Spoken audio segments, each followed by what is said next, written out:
que existe um povo entre os capão-bonitenses, uma nação eleita, um povo santo. Esse é o povo que Deus está esperando clamar. Se o meu povo não é a prostituta lá fora, não é o feiticeiro lá fora, não é o bandido, não é o traficante, é o meu povo. Se o meu povo que se chama pelo meu nome se humilhar, orar, voltar a mim os seus corações, eu ouvirei do céu, perdoarei os seus pecados e sararei a sua terra. É esse povo que Deus está esperando clamar. É você, meu irmão, que está esperando. Não é o ímpio lá fora, não. É o povo de Deus. Se o meu povo que se chama pelo meu nome clama, Deus ele fala através de Jeremias: clama a mim e responder-te-ei, anunciar-te-ei coisas grandes e firmes que você ainda não sabe. Você não consegue nem mensurar as coisas que Deus tem a seu respeito, meu irmão. Eu creio que Deus tem coisas grandes para a nossa cidade. Eu creio que esta terra vai ser de fato uma terra abençoada, próspera, aonde as pessoas terão orgulho cada dia mais de morar nesse lugar, porque há uma promessa sobre Capão Bonito. Não é de hoje, eu cresci ouvindo que há uma promessa sobre essa cidade. Às vezes nós queremos vermos a nossa cidade prosperar, mas nós não estamos, nós não oramos a Deus. Eu quero ver essa terra prosperar. Com todo o respeito que estão aqui os nossos governantes, vereadores, não são vocês que vão trazer a bênção para essa cidade. Vocês são um canal de bênção. Aleluia!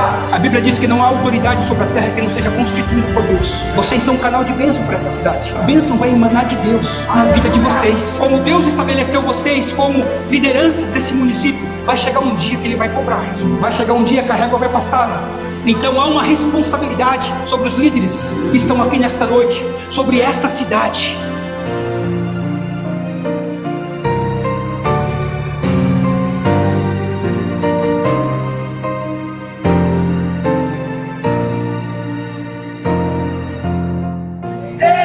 Aleluias!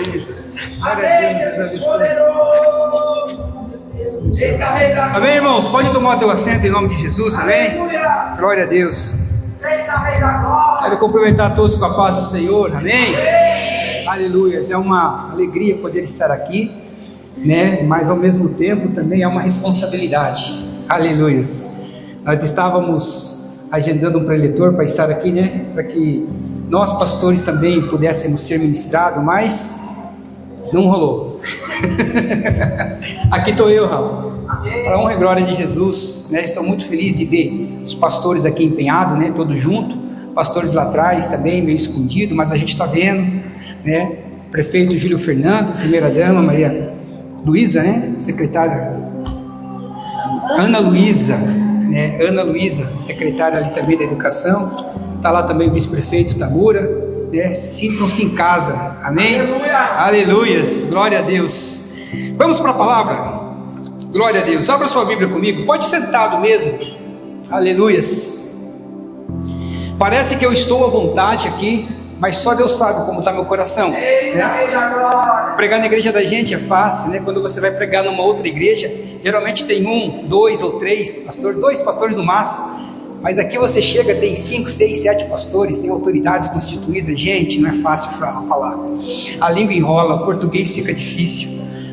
Que Deus me dê graça nessa noite. Misericórdia nessa noite. Amém? Vereador Alain, ali também.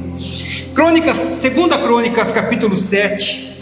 Aleluias. É um versículo bastante conhecido, mas é um versículo também poderoso, né? E oportuno para este tempo que nós vivemos e para este culto que nós estamos celebrando nessa noite.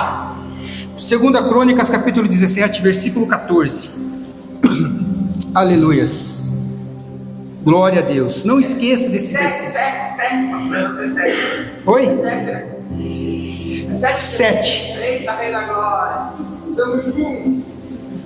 Vocês vão sair com esse versículo impregnado na cabeça de vocês hoje. Amém? Aleluia. 2 Crônicas 17, 14 diz assim. Aleluia. Vocês encontraram, né, igreja? Não é, como é que fala? Obadias. Ali fica fácil, né? Eita, Rei da Glória. Aleluia. Diz assim a palavra do Senhor: se o meu povo, que se chama pelo meu nome, se humilhar e orar, buscar a minha face e se afastar dos seus maus caminhos, dos céus eu ouvirei. Aleluia. Perdoarei o seu pecado e curarei a sua terra. Eita, Rei da Glória. De hoje em diante os meus olhos estarão abertos e os meus ouvidos estarão atentos às orações feitas em Capão Bonito. Aleluia. Amém. Glória a Deus. Irmãos, a passagem que eu li aqui nesse momento, ela faz parte de um contexto, na verdade, é uma resposta de Deus para Salomão. Salomão, ele orou a Deus como rei, ele orou a Deus pedindo que Deus abençoasse o povo, pedindo que Deus perdoasse o pecado do povo, que Deus estendesse as mãos deles e guardasse o povo, a nação de Israel, o povo que era a nação eleita do Senhor. E esse contexto histórico se dá exatamente no momento em que aconteceu a inauguração do Templo de Salomão, o famoso e conhecido Templo de Salomão. Templo esse que tinha nascido, pastor Nelson, no coração de Davi. Davi, você vai ver em 1 Crônicas 17, dado um certo momento, ele estava sentado na varanda do seu palácio, e ele olha para o quintal, para frente ali, ele vê uma tenda, ele vê uma barraca, e dentro daquela barraca estava a Arca da Aliança, um artefato que simbolizava a presença de Deus. Aonde essa arca estava, ali a presença e a glória de Deus era manifestada. E Davi, por um momento, ele fica indignado pelo fato dele estar morando num palácio, e a presença, a Arca da Aliança, está numa barraca.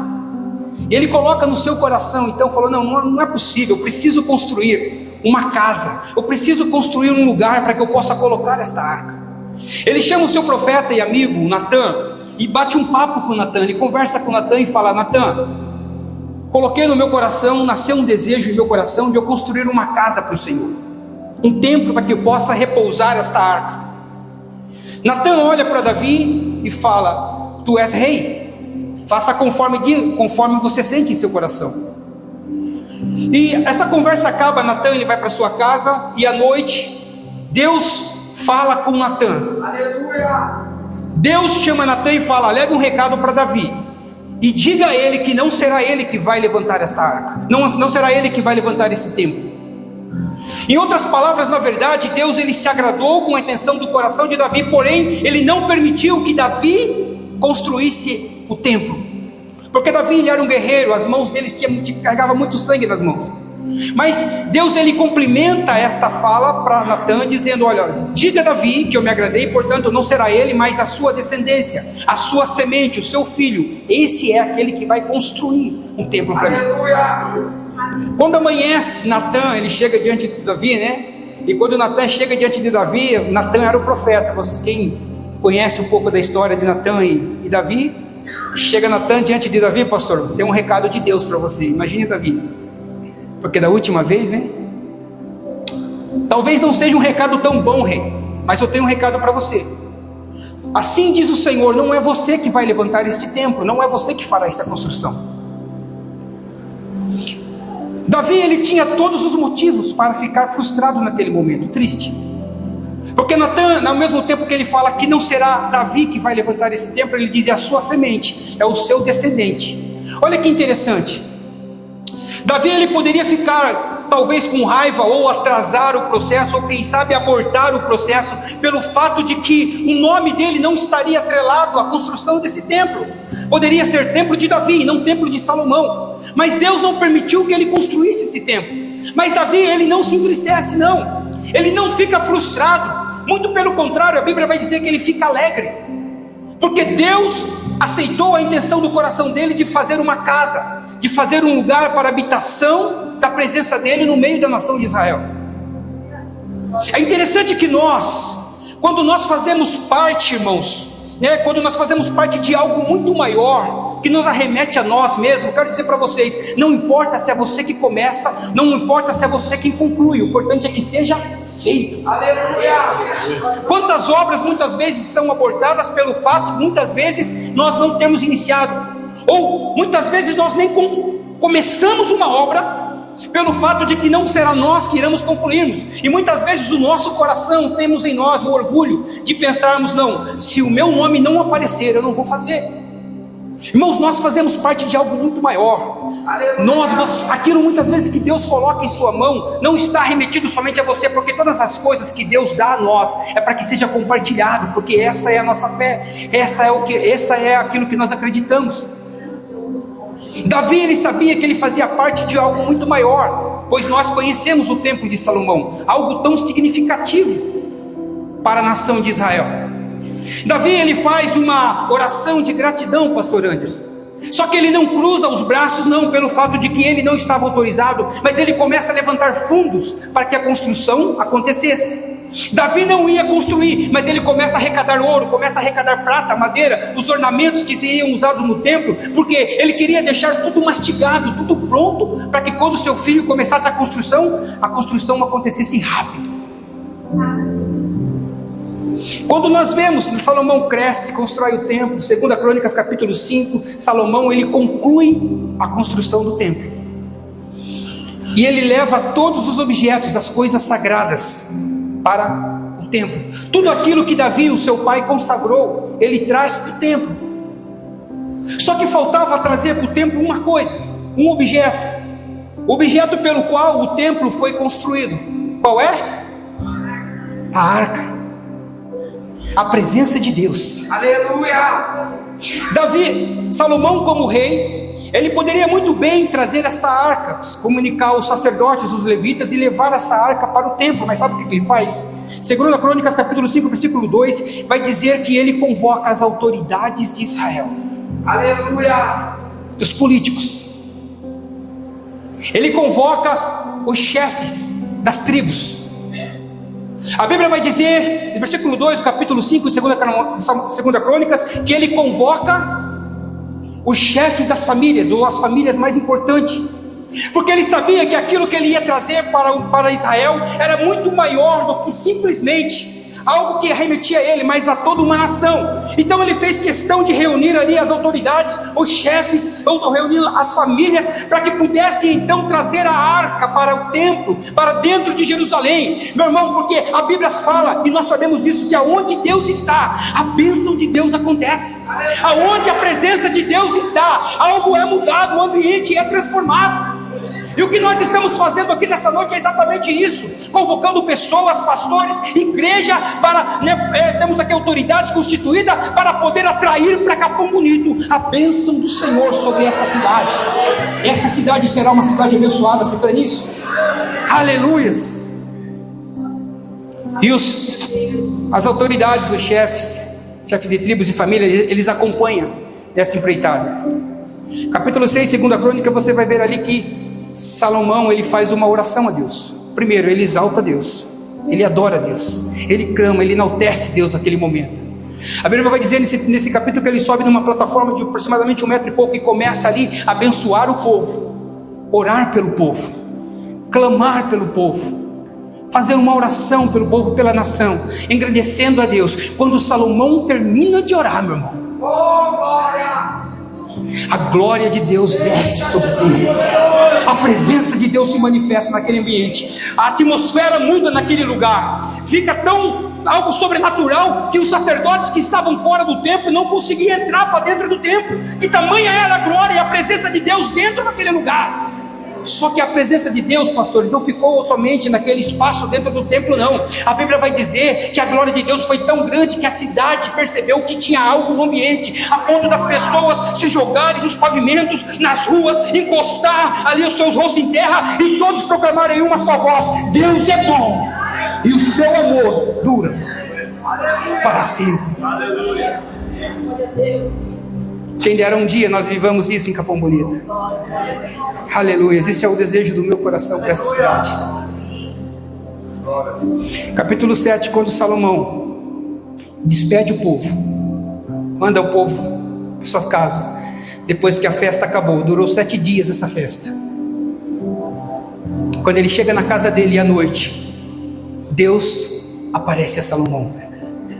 Parece que Deus havia recebido toda aquela adoração, aquela festa, aquele momento, porque Salomão lhe tinha intercedido pelo povo, tinha orado pelo povo, tinha pedido para que Deus perdoasse o povo quando o povo errasse. Deus se manifesta na presença de Salomão, e Deus ele dá a seguinte resposta para Salomão, dizendo: se um dia, Salomão, cerrar o céu, faltar chuva, se um dia, Salomão, esta terra tiver algum tipo de praga, ou se um dia este povo desta nação adoecer, não se preocupe, Salomão, porque se esse povo que se chama pelo meu nome se humilhar, orar, buscar a mim, se converter dos seus maus caminhos, eu ouvirei dos céus, perdoarei os seus pecados e sararei a sua terra. Aleluia! Estava tudo em paz, tranquilo. Só que Deus, Ele coloca ali 4 condições, porque tudo com Deus é assim: toma lá da cá. Se as minhas palavras estiverem em vós, e se vós estiverdes em mim, tudo que você pedir será feito. Aleluia! Quais são as condições, Eliseu? Primeiro, se o meu povo que se chama pelo meu nome se humilhar. Aleluia! Ah, meu irmão. Por que nós precisamos se humilharmos? Porque nós somos tão pequenos diante de um Deus tão grande. A humilhação nada mais é que nós reconhecermos a onipotência do nosso Deus, o grandioso que Ele é, o onisciente que sabe todas as coisas. Quero dizer uma coisa para você, que antes mesmo de você estar aqui nesta noite ouvindo esta palavra, Deus já sabia que você estaria aqui. Então quando nós reconhecemos, quando nós agimos de forma humilde, reconhecendo a nossa pequenez, que nós necessitamos da presença dEle, que nós necessitamos da graça dEle sobre a nossa vida, nós reconhecemos o quão falho nós somos. E há muitas vezes o Espírito Santo trabalhando no nosso coração, trazendo um sentimento de nós de arrependimento, porque nós somos pecadores. Desde Adão, nenhum homem, irmão, conseguiu guardar a lei a não ser Cristo, nenhum homem conseguiu viver uma vida santa a não ser Jesus. E que cabe a nós, quando nós nos humilhamos a Deus, reconhecemos a grandeza dEle, nós precisamos desviar desses caminhos maus, nós precisamos desviar muitas vezes de comportamentos pecaminosos, que muitas vezes contaminam o nosso relacionamento com Deus. Se humilhar a Deus, muitas vezes você fala: não, eu não preciso de Deus, não, eu não quero Deus, eu consigo se virar bem sozinho. Sabe, o orgulho do homem às vezes de achar que não precisa de Deus é tão grande, que ele vive cometendo erros, se exaltando. Irmão, a gente precisa deixar de ser orgulhoso. O que eu quero falar para você nessa noite é que muitas vezes nós somos orgulhosos. Sabe que Tiago 4,6 vai falar que Deus, Ele se opõe ao orgulho, mas Ele dá graça aos humildes. Seja humilde na presença de Deus. O próprio Salomão, que nós estamos falando aqui, Provérbios 16:5, vai falar que Deus detesta os orgulhosos de coração. Bora se humilhar, gente, como cidadãos capombonitenses, e se voltar a Deus. Que a bênção nessa cidade não é fechando, né, nos nossos casulos ali, nas nossas placas, nas nossas igrejas, ver que Deus vai agir. Não, vamos deixar de orgulho. Porque se o meu povo que se chama pelo meu nome se humilhar, orar, meu irmão, essa é a segunda condição. A oração, ela é a chave da vitória. Tiago fala muito sobre oração. A oração, ela é poderosa. A oração, ela estabelece governos. A oração, ela muda cenários. A oração, ela é a chave. O que é uma chave, pastor Rafael? Se você sair aqui da sua casa, aqui, se você chegar na sua casa e você não tiver a chave da sua casa, você não entra. Da mesma forma, é a chave que nós nos aproximamos de Deus. Não há como você se achegar a Deus sem que você ore. Na palavra, quando você medita, quando você ouve, Deus orienta, Deus fala, Deus ensina. Mas quando você precisa se relacionar com Ele através da oração, porque a oração é poderosa, junto com fé, meu irmão, ela é viva, ela é eficaz. Irmãos, ali a Bíblia sempre nos fala que a oração do justo, ela pode muito. Ela tem efeito, meu irmão. Aleluia! Ela mudou cenários no Antigo Testamento. Josué 10, uma das passagens muito interessantes. Josué estava lutando contra os amorreus e ele estava ganhando a batalha. Ia ser festa, ele estava ganhando. Porém, o dia estava passando muito rápido. E ele sabia que se anoitecesse, ele não conhecia muita região. Se anoitecesse, os amorreus iriam fugir. Possivelmente eles poderiam se unir a outros povos e contra-atacar Josué. E Josué, ele estava num desespero porque ele queria vencer aquela batalha durante aquele dia, porque aquele dia estava sendo favorável para ele. O que Josué faz? Josué, ele ora: Senhor. Josué, ele ora a Deus, começa a clamar a Deus em oração, e ele libera uma palavra de ordem. Ele olha para cima e diz: sol, pare sobre Gibeon. Aleluia! Meu irmão, ele olhou para a lua, falou: lua, pare sobre Aijalon. A Bíblia vai dizer que por quase um dia todo, não sei como que eles mensuraram isso aí, mas o sol ficou parado. Dentro da nossa concepção hoje, pela ciência que nós conhecemos, nós sabemos que não foi o sol que parou, porque é a terra que gira em torno do sol. Naquele dia Deus parou a terra, meu irmão. Aleluia! Por causa da oração de Josué. Só que não é simplesmente a terra. Deus parou a lua, o satélite da terra que interfere no clima aqui na terra. Olha o que poderia ter acontecido. Só que quando a terra para, a lua para, o sistema todo tem que parar, porque eles trabalham alinhados. Você começa, tem a dimensão do que Deus fez por causa da oração de Josué. Aleluia, o universo foi, por um momento ali paralisado por causa da oração de um homem. Versículo 14 do capítulo 10, a Bíblia vai dizer que nunca houve um dia, nem depois, nem antes, em que Deus parou para ouvir o pedido de um homem. A oração, ela é poderosa, igreja. Eita Deus, precisamos orar mais. Quer dizer a oração de Ana, que era estéril, não podia ter filho, ela orou a Deus e Deus abriu o ventre dela e ela teve um filho. Ezequias, o rei, Ezequias estava apavorado, irmão, o rei Ezequias de Israel. A Assíria estava vindo para cima. A Assíria já tinha devastado 10 das 12 tribos, só restava 2, a de Judá, a de Benjamim. Não ia ter chance, é o remanescente. Estava indo para cima de Ezequias. Manda uma carta para dar mais um pavor aí de Ezequias, pedindo para que Ezequias se rendesse. Sabe o que Ezequias faz? Pega aquela carta. O Senhor está aqui, ó. É impossível para mim. Eu não posso fazer nada. Eles já conquistaram 10 tribos, só resta nós 2 aqui embaixo. Não dá para lutar contra esse povo. Eu preciso de uma intervenção divina, porque foge à minha realidade. Ele começou a orar e pedir a Deus. Sabe o que aconteceu? Naquele mesmo dia, Deus abriu os céus, enviou um anjo sobre a terra e matou 185 mil assírios, em resposta à oração de Ezequias. A oração, ela é poderosa. Passou algum tempo depois, esse mesmo Ezequias, ele fica doente. E aí vai o profeta visitar ele, um camarada chamado Isaías. Ele chega e vê o profeta. Bom, o profeta vem agora ele vai orar para mim, ele vai sarar. Aí chega o profeta, aponta o dedo na cara dele e fala bem assim para ele: olha, põe em casa, põe em ordem a tua casa, porque você vai morrer, você não vai viver. O profeta vira a costa e sai. Não é difícil, né? É gostoso entregar bênção para as pessoas, né? Eis que você vai receber isso, eis que você vai ganhar aquilo, eis que Deus está curando. Mas quando chegar e falar: ó, Deus está tocando em você porque Ele quer te tratar, Deus está permitindo essa dificuldade porque Ele quer trazer você a um próximo nível com Ele, de relacionamento. Aleluia! Isaías estava saindo. O que Ezequias faz? Vai para a parede, clama por misericórdia, pedindo misericórdia a Deus porque ele não queria morrer. A misericórdia do Senhor se renova todo dia, né? Aleluia! Ele começou a orar, ele começou a clamar ali, começou a buscar a Deus. Antes de Isaías sair para fora da casa, do quintal dele, Deus chama Isaías e fala: volta lá e fala para ele que eu vou dar a ele mais 15 anos de vida. Eu imagino Isaías falando com Deus: Senhor, eu acabei de ir lá e falar com ele que ele ia morrer, eu vou ser taxado como um falso profeta. Mas o Senhor estava falando: vai, porque eu estou mandando. É como aquele ditado, né? Manda quem pode. Lá vai Isaías de novo, entrando na casa lá, falando: ó, Deus ouviu a sua oração e Ele está te dando mais 15 anos de vida. Sabe o que é interessante na oração? Que às vezes nós não acreditamos quando Deus faz um milagre. Às vezes você ora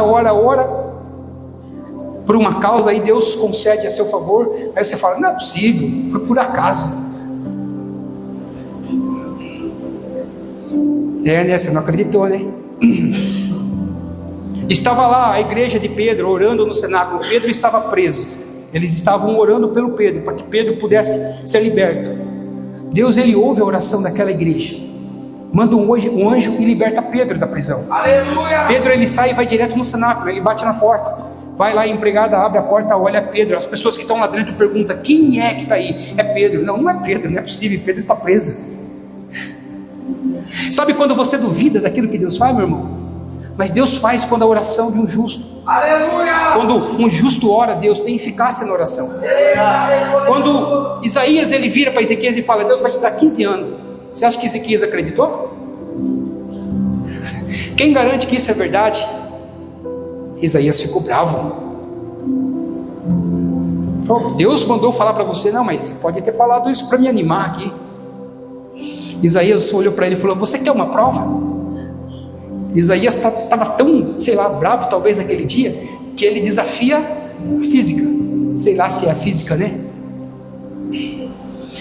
Isaías olha para Ezequias e fala: você quer que o tempo avance para o futuro, ou você quer que o tempo volte para o passado? Aí a conversa ficou mais séria. Ezequias olhou para Isaías e falou: é impossível o tempo voltar para o passado. Sabe o que Isaías faz? Ele levanta a mão, ele ora. E a Bíblia vai dizer que o relógio de Acasa, ele volta 10 degraus para trás. O tempo volta. Deixa eu explicar uma coisa para você. Naquele tempo não era todo mundo que tinha relógio, não. O relógio era pelo sol. Então, dada a localização geográfica, era um relógio específico para medir com exatidão o tempo, com a mais a proximidade. E quando Isaías, ele libera esta palavra, o sol ele volta para trás e o relógio ele volta para trás, mostrando que era Deus que estava falando. Meu irmão, se o meu povo que se chama pelo meu nome se humilhar, orar. Terceira condição: buscar a minha face. Aleluia! Sabe o que Deus fala por intermédio de Jeremias, capítulo 29, versículo 13, dizendo bem assim, ó: buscai-me-eis e me achareis, quando vocês me buscarem.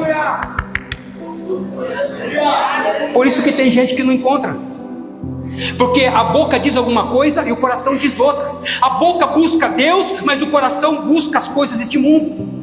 A boca busca Deus, está falando com Deus, mas o coração está mostrando um outro propósito. E aí fica se questionando: por que eu não encontro Deus? Por que Deus não fala comigo? Ei, Deus conhece o seu coração, irmão.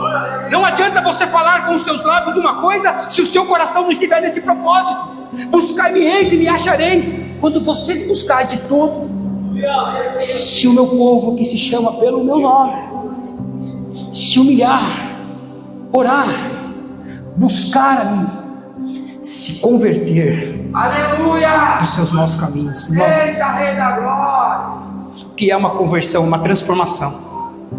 É uma mudança de vida. Aleluia. É uma mudança de crença. É uma mudança que acontece aqui, ó, na mente. Isso é verdadeiramente uma conversão. Sabe?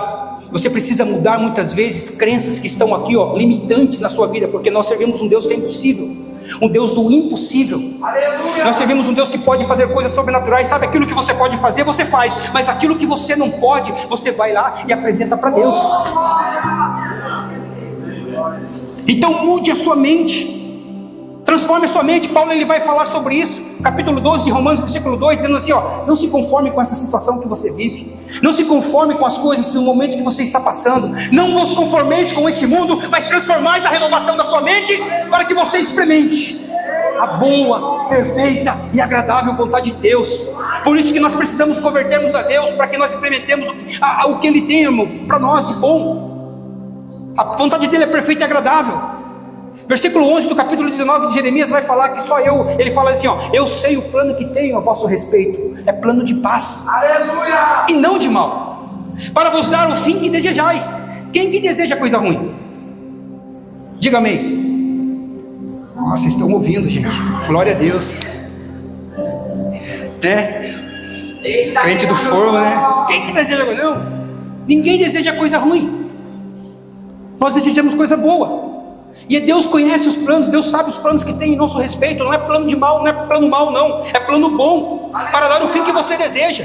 Mas se faz necessário uma conversão, uma mudança de mentalidade, uma mudança de crente, uma mudança de paradigma, talvez, porque nós precisamos voltarmos a Deus. Se o meu povo, que se chama pelo meu nome, se humilhar, orar, buscar a mim, se desviar dos meus caminhos, eu ouvirei dos céus, perdoarei os seus pecados e sararei a sua terra. Essas foram as condições que Deus estabeleceu para Salomão e a nação de Israel.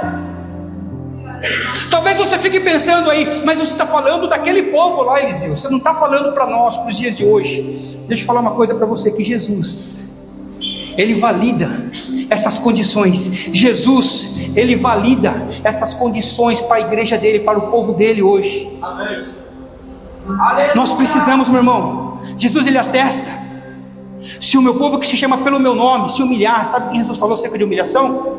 Mateus 23:12, dizendo: aquele que se humilha será. Aleluia!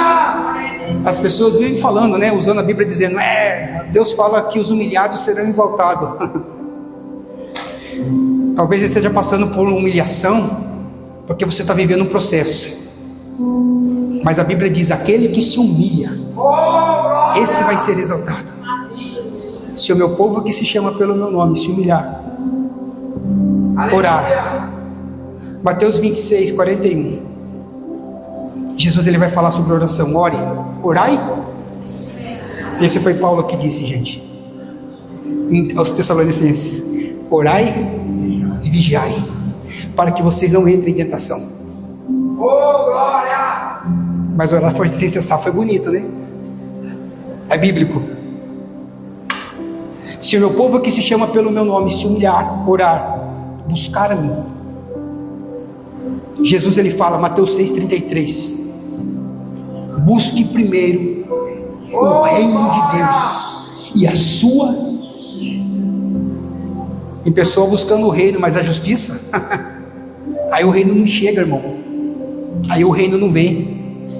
Mas eu estou buscando, sim, é buscar o reino de Deus, mas viver em justiça, viver de forma justa sobre essa terra, não enganando, não falando mal, sendo justo e íntegro diante de Deus. Buscar primeiro o reino de Deus e a sua justiça, que as demais coisas da sua vida vai ser acrescentada. Se o meu povo que se chama pelo meu nome se humilhar, orar, buscar, se converter, Marcos 1,15 vai falar, Jesus dizendo bem assim, convertei-vos e crede no Evangelho. Aleluia! Crede no Evangelho. Não tem outro caminho. Quem é esse Evangelho? É Cristo. Ele falou: eu sou o caminho, a verdade e a vida. Ninguém vai ao Pai se não for por mim. Vinde a mim todos vós que estáis cansados. Irmãos, a gente vê tanta gente cansada nesse mundo. A gente sabe o caminho, muitas vezes a gente fica quieto e não mostra o caminho. Vinde a mim todos os que estáis cansados e oprimidos, eu vos aliviarei. Quantos momentos nós, cristãos mesmo, crentes, estamos cansados de algumas situações e não recorremos a Cristo, não recorremos a Jesus. Saiba que você é um povo de Deus, meu irmão. Se você clamar, se você se humilhar, se você orar, se você buscar a Deus, converter os seus maus caminhos, aqui a gente vê aqui Deus ele falando de uma forma clara, dizendo: vocês precisam me buscar. Se o meu povo, que povo é esse, meu irmão? Que povo é esse? Não é simplesmente qualquer povo que fica gritando aí: Deus, Deus, socorro, Deus, Deus, tem misericórdia de mim. Deus não é qualquer povo, não, meu irmão. É mais do que isso. Que povo é esse? É um povo que lá nos primórdios, lá atrás, estava sendo assolado por uma nação chamada Egito, escravizados, mas eles eram o povo de Deus. E o que eles fizeram? Começaram a se humilhar, começaram a orar, começaram a clamar, começaram a se voltar a Deus, começaram a se converter, até que você vai ver em Êxodo 3,7, Deus ele desce na terra e vai falar com Moisés, dizendo: Moisés, vem aqui que eu quero bater um papo com você. Fala, Senhor. Tenho visto o clamor e tenho escutado o clamor do meu povo. Esse é o povo de Deus. É um povo que, quando já estava estabelecido ali em Canaã, onde Deus levantava juízes, naquele momento quando o povo estava padecendo, estava passando uma opressão pelos povos inimigos, eles clamavam a Deus, se voltavam a Deus, se convertiam dos maus caminhos, Deus atendia e levantava juízes. É um povo que, dado um determinado momento, começou a clamar a Deus, pedindo o rei. Deus vem e levanta Saul e dá o rei ao povo. Que povo é esse, meu irmão? Qual é esse povo? É um povo que carrega o nome de Deus, meu irmão. É um povo que tem dentro dele o Espírito dele, o Espírito da verdade. Que povo é esse, meu irmão? Aqueles que são considerados os filhos de Deus. Aleluia! Tem filhos de Deus aqui nessa noite? É aqueles que nasceram da água, é aqueles que nasceram do Espírito. Temos filhos aqui nessa noite? Não são aqueles que se identificam como filhos. Não são esses não. Porque nem todos são filhos. Todo mundo, a gente vê um jargão em fora: eu também sou filho de Deus, né? Isso aqui não diz que todo mundo é filho, não. Porque quando a pessoa ela não toma uma decisão, quando ela não toma uma decisão de vir a Cristo, aceitar Jesus, ela ainda é uma criatura. O que eu faço para me tornar filho de Eliseu? O que eu faço para me tornar um filho de Deus? Filho é aquele que aceita Cristo, é aquele que reconhece Cristo como o único, suficiente e salvador da sua vida. Este é os verdadeiros filhos do Senhor. É aquilo que João escreveu no capítulo 1, quando ele diz bem assim: que ele veio para os seus, mas os seus não receberam, mas todos aqueles quanto receberam, deu-lhes o direito de serem feitos. Quantos receberam Jesus aqui? Quantos aceitaram? Quantos reconheceram? Quantos proclamaram esse nome? Aleluias! Paulo vai escrever no Romanos 8,14 dizendo que os filhos são aqueles que são guiados pelo Espírito. Todo aquele que é guiado pelo Espírito são filhos de Deus. Aleluia! Então não é todo mundo que é filho. Converter dos maus caminhos, uma mudança de crença, uma mudança de mentalidade, meu irmão. Nós precisamos voltarmos. Se o meu povo, que povo é esse? Deixa eu falar uma coisa para você, não é Batista Filadélfia que são o povo de Deus, não. Não é a Quadrangular que são o povo de Deus, não é a Renovada, não é a Assembleia, não é a igreja A ou a igreja B que é o povo de Deus, não. Eu quero falar uma coisa para você, meu irmão, que existe um povo entre os Capão Bonitense, uma nação eleita, um povo santo. Esse é o povo que Deus está esperando clamar. Se o meu povo não é a prostituta lá fora, não é o feiticeiro lá fora, não é o bandido, não é o traficante, é o meu povo. Se o meu povo que se chama pelo meu nome se humilhar, orar, voltar a mim os seus corações, eu ouvirei do céu, perdoarei os seus pecados e sararei a sua terra. É esse povo que Deus está esperando clamar. É você, meu irmão, que está esperando, que Deus está esperando clamar. Não é o ímpio lá fora, não. É o povo de Deus. Se o meu povo que se chama pelo meu nome, clame. Deus ele fala através de Jeremias, capítulo 33, 3, versículo conhecido pra caramba. Clama a mim e respondei-te-ei, anunciar-te-ei coisas grandes, Rafa, e firmes que você ainda não sabe. Aleluia! Você não consegue nem mensurar as coisas que Deus tem a seu respeito, meu irmão. Deus tem coisas grandes para a nossa vida. Eu creio que Deus tem coisas grandes para a nossa cidade. Eu creio que esta terra vai ser de fato uma terra abençoada, próspera, aonde as pessoas terão orgulho cada dia mais de morar neste lugar, porque há uma promessa sobre Capão Bonito. Não é de hoje, eu cresci ouvindo que há uma promessa sobre essa cidade, porque às vezes nós queremos vermos a nossa cidade prosperar, mas nós não buscamos, nós não oramos a Deus. Eu quero ver essa terra prosperar, nós queremos ver essa terra ser abençoada. Com todo o respeito que estão aqui os nossos governantes, vereadores, não são vocês que vão trazer a bênção para essa cidade, vocês são um canal de bênção. Aleluia! A Bíblia diz que não há autoridade sobre a terra que não seja constituído por Deus. Vocês são um canal de bênção para essa cidade. A bênção vai emanar de Deus na vida de vocês. Como Deus estabeleceu vocês como lideranças desse município, vai chegar um dia que Ele vai cobrar. Vai chegar um dia que a régua vai passar, Então há uma responsabilidade sobre os líderes que estão aqui nesta noite, sobre esta cidade. A bênção vai emanar de Deus. Ela tem que emanar de Deus. Agora eu quero dizer para a igreja que está aqui nessa noite, há uma responsabilidade sobre nós. Há uma responsabilidade sobre a igreja do Senhor, porque sabe, nós conhecemos Ele, meu irmão. A Bíblia diz que nós somos o sal da terra. Aleluia! Mas nós temos que sermos o sal mesmo, aquele sal que causa sede, uma sede de Deus. Porque se o sal perde o sabor, se nós não trazermos ou não manifestarmos a vontade de Deus sobre essa cidade, nós como cristãos não valeremos nada, meu irmão. Amém, Jesus. Eu sei que é difícil dar glória. Oh, glória! Sei que é difícil dar glória. Eita, Jesus. Para que nós vivamos em uma terra abençoada, para que nós vivamos em uma cidade abençoada, nós precisamos que cada cidadão capão-bonitense tenha um encontro real com Jesus. Tenha um encontro de verdade com Jesus. Nessa fé que nós cremos, que nós acreditamos. Precisamos que eles tenham um novo nascimento, novamente como nós tivemos um dia. Como que nós faremos isso, igreja?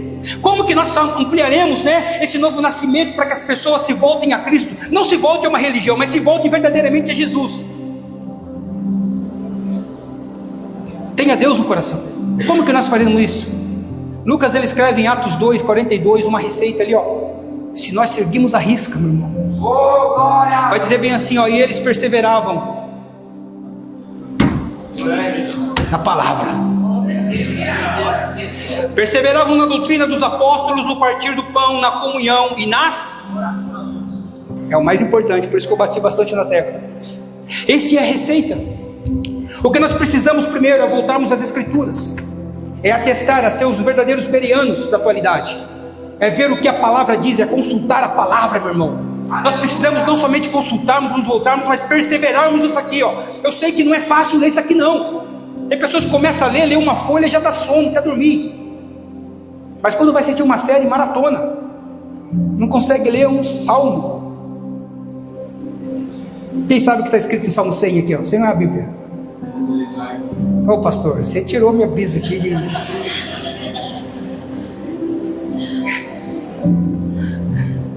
Celebrai com júbilo ao Senhor todos, aleluia. Eu achei lindo as irmãs cantando, né? O ministério de coreografia, pandeiro. A Bíblia diz, né? Bendiga a minha alma ao Senhor e tudo que há em mim. Louvai ao Senhor com tudo. Mas o que nós precisamos para que cada pessoa seja alcançada por Cristo é perseverarmos na palavra, na comunhão. Irmãos, comunhão é brabo, né?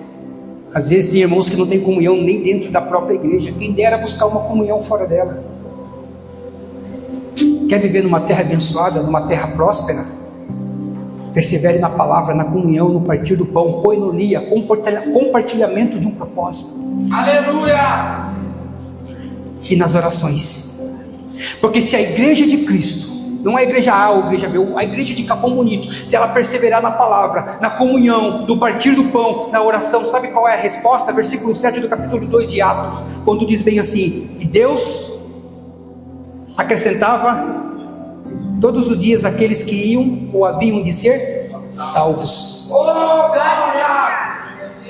Jesus, ele orou para que nós vivêssemos em comunhão com os outros, igreja. Oração sacerdotal de João 17, ele fala bem assim: eu oro para que eles sejam um, porque se eles forem um, o mundo lá fora vai crer que eu fui enviado pelo Pai. Mas nós precisamos sairmos dos nossos casulos e vivermos, proclamarmos, clamarmos o nome do Senhor sobre esta cidade de Capão Bonito.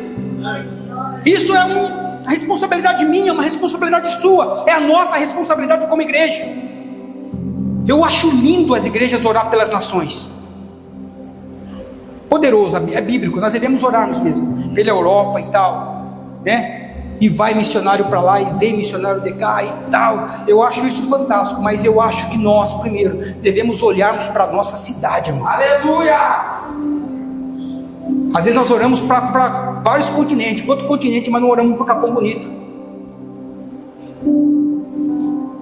Sabe, porque aqui em Capão existem pessoas que estão padecendo, existem famílias que estão sendo destruídas com filhos na droga, existem pessoas, né, que estão sofrendo com vícios, existem pessoas, casamentos que estão sendo destruídos, existem lares que estão sendo destruídos, e nós não estamos orando pelo povo de Capão Bonito. Nós queremos vivermos a bênção, mas nós não estamos tendo o amor ao próximo, nós não estamos nos importando com o próximo. Irmão, sabe o que a Bíblia diz? Primeiro Jerusalém, depois Samaria, Judéia e os confins da terra. Então se importe com essa cidade. Ore pelos irmãos aqui, ore pela igreja daqui, ore pelo município, ore para que Deus possa abrir portas de emprego deste lugar, ore para que empresas possam estabelecer sobre este lugar. Meu irmão, a nossa geografia, localização geográfica, ela é uma localização geográfica abençoada. A nossa terra ela é abençoada, tudo que planta nasce. Por que nós não prosperamos? Muitas vezes pela falta de posicionamento da igreja de Cristo. Porque se o meu povo que se chama pelo meu nome, pode vir praga, mas se ele chamar pelo meu nome, pode vir doença. Mas se o meu povo chamar pelo meu nome, pode vir enfermidade, pode faltar chuva. Mas se o meu povo que se chama pelo meu nome buscar a mim, se arrepender, se converter dos seus maus caminhos, eu virei do céu e sararei a sua terra. Aleluias. Então sirva ao Senhor primeiramente, sirva a sua cidade. Eu sempre falo na minha igreja: quer servir as nações? Amém, mas sirva primeiro a tua igreja. Serviu a tua igreja? Sirva a tua cidade. Serviu a tua cidade? Deus vai te levar a lugares altos. Autoridades políticas que estão aqui nessa noite, sirva o teu município. Antes de servir os seus estados, sirva Capão Bonito. Há uma responsabilidade sobre vocês, Alain, senhor prefeito, com todo respeito. Há uma responsabilidade do céu sobre a tua vida, nos governar. E é uma responsabilidade da igreja orar pelo nosso governante, guardar a vida dele, porque é só ele que sabe o que ele enfrenta no dia a dia. Se ele administrar bem isso aqui, vocês vão ser abençoados. O pastor bem leu um trecho de uma palavra de Jeremias 29:7, quando o povo estava cativo na Babilônia, isso? Quando Jeremias fala, o povo orando por libertação, aí Deus fala bem assim: eu não vou libertar vocês não, vocês estão aí, ó, sabe o que vocês fazem? Casem, trabalhem, plantem, casem seus filhos, sabe por quê? E orem pelos seus governantes.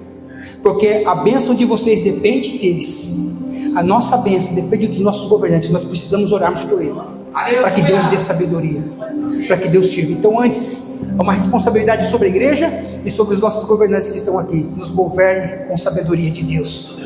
Aleluia. Que Deus é um Deus que estabelece governos, perfeito. Um Deus que muda cenário. É um Deus que abre portas, Alain. Mas primeiro, o reino e a sua justiça, e as demais coisas vão ser acrescentadas. Vamos orar? Aleluia. Se coloca de pé nessa noite. Espírito Santo de Deus. Aleluias, aleluias, aleluias. Se o meu povo que se chama pelo meu nome, tem povo de Deus que chama o nome de Deus essa noite. Aleluias.